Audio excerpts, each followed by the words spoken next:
অনেকভাবে আমরা ব্যবহৃত হয়েছি, যারা এখানে ছিল তারা ব্যবহৃত হয়েছে।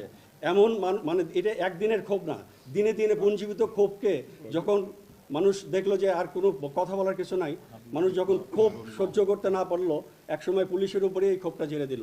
যখন রাজনৈতিক নেতৃত্ব পালিয়ে চলে গেল, এদেশ রাজনৈতিক নেতৃত্ব একটা রাজনৈতিক নেতৃত্ব যখন পালিয়ে যায় দেশ ছেড়ে, তখন মানুষের মধ্যে যে এই যে পুঞ্জীবিত ক্ষোভ, এই ক্ষোভটা মূলত পুলিশের উপর গিয়ে পড়েছে। রিয়াল হিসেবে ব্যবহৃত হয়েছে গত যুগের এক যুগেরও বেশি সময়, 1.5 যুগের কাছাকাছি।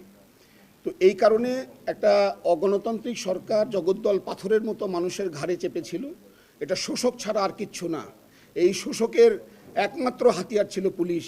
আজকে মানুষের মুখে মুখে, শিশু থেকে বৃদ্ধ সবার মুখে মুখে হারুনের নাম, বিপ্লবের নাম, এরকম হাবিবের নাম, বেনজিরের নাম। কই, পুলিশ তো এভাবে কোনোদিন আগে পরিচালিত হয়নি। তো এই কারণে মানুষের যে ক্ষোভের যে একটা বহিঃপ্রকাশ, সেই বহিঃপ্রকাশের কারণে আজকে পুলিশ ধিকৃত হয়ে গেছে। তবে আমরা সর্বক্ষেত্রেই যে আজকের যে ধ্বংসাত্মক কার্যক্রম সবই যে সাধারণ মানুষ করছে, আমরা এটা মনে করি না।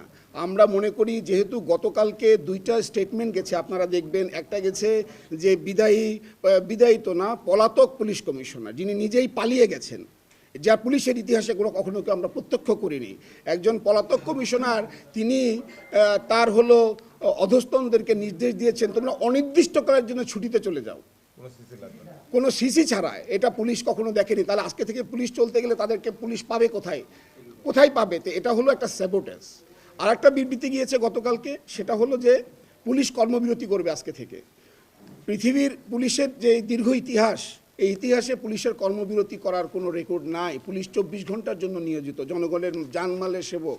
গতকালকে ঢাকা শহরের বিভিন্ন জায়গাতে অনেক বড় বড় ক্রাইম হয়ে গেছে, আর সারা দেশের কথা তো আপনারা সবই অবগত। It is because of lawlessness, একটা আইনগত শূন্যতা তৈরি হয়েছে। পুলিশের অনুপস্থিতি এটার জন্য সবচাইতে বড় কারণ। তো যাই হোক, এখন বহু ধরনের স্যাবোটাজ হচ্ছে, কেননা যারা পালিয়ে গেছে, যারা ঘাপটি মেরে আছে, তাদের দোসররা খুবই অ্যাক্টিভ। তাদের অর্থ আছে, তারা দুর্নীতিলব্ধ, এই দেশের মানুষকে শোষণ করে, এই দেশের সম্পদকে শোষণ করে তারা যে অর্থের পাহাড় জমিয়েছে, যার জন্য আজকে আপনারা বিভিন্নভাবে আপনারাই সেগুলোকে প্রমোট করছেন, আমাদের জাতি জানতে পারছে আপনাদের মাধ্যমে। সেই অর্থের কিঞ্চিত পরিমাণও যদি ব্যবহার করে, এভাবে স্যাবোটেজ আরও বেশ কিছুদিন যাবৎ করে চলা সম্ভব। এই জন্যে আমাদের সবারই এটা উপলব্ধি যে যত দ্রুত সম্ভব এই পলাতক এই সমস্ত কমান্ডার, যারা যে সমস্ত ইউনিটের হেড ছিলেন, তারা গা ঢাকা দিয়েছেন, যত দ্রুত সম্ভব এই জায়গাগুলো আমাদেরকে আবার নতুন কমান্ডের অধীনে জনবান্ধব বৈষম্য বিরোধী ছাত্র জনতার বিজয়ের যে চেতনা, এই চেতনার সাথে সঙ্গতি রেখে আমরা যারা বৈষম্য হয়েছে, যারা নির্যাতিত হয়েছে, তাদেরকে নিয়ে উপস্থিত আমরা এখানে যাদেরকে পেয়েছি তাদেরকে নিয়ে এটা করা দরকার ছিল। কেননা আপনাদের প্রত্যেকটা টিভিতে স্ক্রল যাচ্ছে যে পুলিশের বাংলাদেশ পুলিশ অ্যাসোসিয়েশন, যেটা এইটা পুলিশ অ্যাসোসিয়েশন থেকে সকল পুলিশকে কর্মবিরতির আহ্বান জানানো হয়েছে। মানুষ কিন্তু আজকে দিন শেষে টেলিভিশনটাই দেখে সারাক্ষণ, যে কি আছে next, what is the next. তো যত দ্রুত এটাকে আবার আমরা নতুন ঘোষণা না দিব, সবার কাছে একটা বাজে বার্তা চলে গেছে। তো সেই কারণেই আমরা দ্রুত গতিতে এই কমিটিটা ওনারা করেছেন।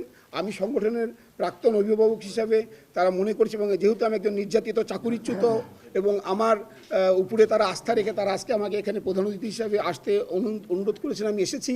আমি এখানে এসেও যেটা দেখলাম যে আমাদের বহু বৈষম্যের শিকার আমাদের বহু পুলিশ সদস্য, আগে যেখানে কেউ এই সমিতির সদস্য হওয়া, কর্মকর্তা হওয়া তো দূরের কথা, একটা সদস্য পদও পেত না যদি তার কোনো ব্যাকগ্রাউন্ড না থাকতো। তো এখন এই বৈষম্য মুক্ত যে সমাজ ব্যবস্থা হতে চলেছে নতুন, সেখানে সামিল হওয়ার জন্য আজকে তারা সবাই এখানে এসেছে, এবং সবারই প্রাণের আগ্রহ এই কমিটিতে তাদের অন্তর্ভুক্তির জন্য। তাদের এই আগ্রহ, এই আবেগকে সম্মান করে খুব শীঘ্রই আবার সবাইকে নিয়ে ওনারা যেন একটা কমিটি আবার করেন সুন্দর করে, যেটি খুবই গ্রহণযোগ্য, এটাও গ্রহণযোগ্য, বাট এরপরে আবারও এই কারণে ওনারা যেন দ্রুত ব্যবস্থা নেয় সেটাও করবেন। আমরা একটা ঐক্য চাই, এবং ঐক্যের ভিত্তিতে আগামীতে জনবান্ধব একটা পুলিশ তৈরি হোক, সেটি আমাদের লক্ষ্য।